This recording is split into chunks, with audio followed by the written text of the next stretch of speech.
माँ लक्ष्मी स्टूडियो कुशेश्वर बाजार। सामान तो हर खबर बिकता,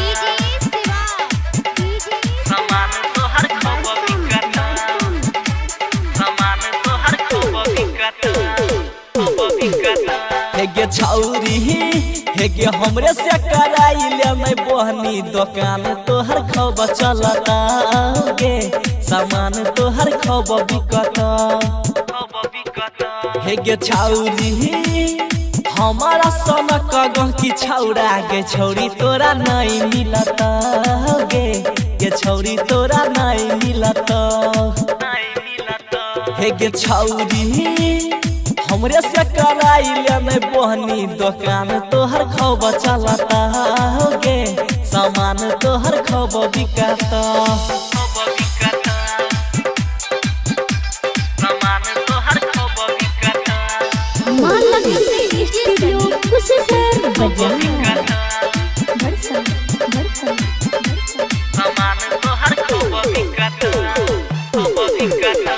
हेगे रोजे रोजे छौरी गे तोरे दतन अइबौ गे छौरी हम बहन ठन के दिल में बसैबौ गे अपन बनैबौ गे छौरी अपन जान मान के, जान मान के, जान मान के। जान मान के। हेगे रोजे रोजे छौरी गे तोरे दतन अइबौ गे छौरी हम बहन ठन के दिल में बसैबौ गे अपन बनैबौ गे छौरी अपन जान मान के। जान मान के।